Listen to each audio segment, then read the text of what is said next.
How? With the intellect. You can do the job against the Jews, against the Christians, against the communists, against every ism. Islam is destined to master them all. Try. Number two, every time we go into battle with the Jews, we are not fighting the Jews alone. We are fighting America. Do you know that? In 1973, Sadat did the job. They broke the Bar-Lev line. They crossed that Red Sea. They broke the Bar-Lev line. And America came in direct intervention. That Khabis from there. Direct intervention. With his men and material he poured in, direct into the battlefield. So every time now we are fighting the Jews, remember this, that we are not fighting him, we are fighting the Americans. Now how you can fight the Americans? That weak that we are. I'll show you how. You see, Harry Truman, the deceased President of the United States, in 1948, he divulged a secret of how you can beat the American. He's telling you, but we don't catch. In 1948, Israel declared her independence.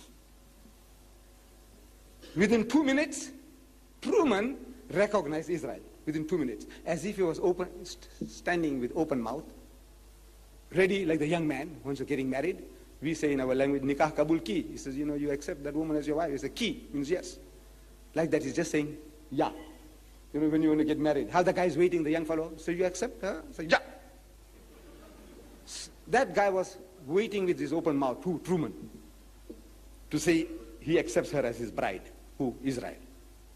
So a reporter subsequently, at a press conference, asked him, he said, look man, what was all the hurry for?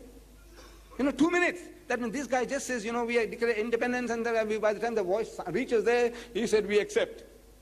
What was all the hurry? There are 100 million Arabs. They'll be offended with you. So Truman said, there are no Arabs in my constituency. In other words, the people who voted me into power are the Jews. There are 6 million Jews in America. And through the Jewish vote, without the help of the Jewish vote, you can't make a headway. While I was in these Arab countries, the Gulf states, the Daily Gulf Times dated March 14, last month, 14.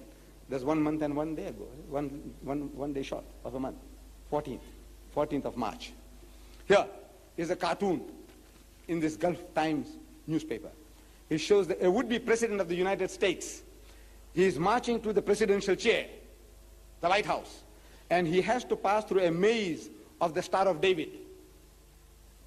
Beautifully portrayed. But now, what do you learn from that? That means no American president can ever become the president of the United States without Jewish support. Without going through the Jewish maze of the Jewish Star of David, nobody can become a president in the United States. You need Jewish help. The en bloc, 6 million votes. Right. So now to neutralize that, we need 6 million Muslims there, no? And you can't get them in. They won't allow any more Pakistanis, no more Arabs, no more Bangladeshis. No more. Under some special circumstances, one here, one there, half a dozen swallows don't make a summer. We want 6 million. How can you get 6 million in there? Impossible. But for the price of an AWAC, for the price of a fighter plane, you can win over, you can change, and you can convert 6 million Negroes to Islam. One fighter plane. Cheap, I tell you, it's cheap. I can't understand, why can't you think? That money, what you need for one fighter plane, that amount of money you spend in propagation, Allah will be happy with you and you can solve your problem. Because if you got 6 million votes to nullify, neutralize the Jewish vote, the Americans will say, look, you Jews fight it out with the Arabs. We don't want to come in between. It's now a private matter between you and them. And immediately the Jew will come down on his knees. Because without American support, it can't last for a day. That nation can't last for a day. It's living on beggary, charity of the Americans. Billions of our money is being poured in, our money lying in America. I'm talking about our Arabs, brothers. Billions are lying there, and they're lending it to the Jews at a lower rate of interest, and they're lending it back to the Western nations at a higher rate of interest. With your money, they're making money, and with your money, they're shooting you. Look, as I put on your thinking caps, man, the guys, look, you had the right answer. The right answer, Truman told you. So look, no Jews in my constituency. Put them in. Put Muslims in his constituency. How? Change them, convert them. And Allah will be happy with you. This is your awal fard. You are doing that, and you're solving your problem without shooting. So I said, open a second front. And there is hope. I feel there is hope.